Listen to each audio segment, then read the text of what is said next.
Hello বন্ধুরা, কেমন আছো সবাই? আজকে 31st অফ ডিসেম্বর। এখন বাজে ঠিক রাত 11টা।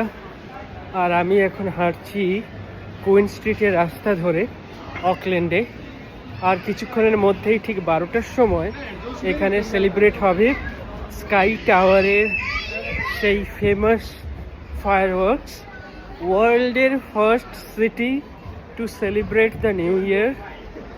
তো তোমাদের দেখাবো কেমন হয় সেই সেলিব্রেশন, সঙ্গে থাকো।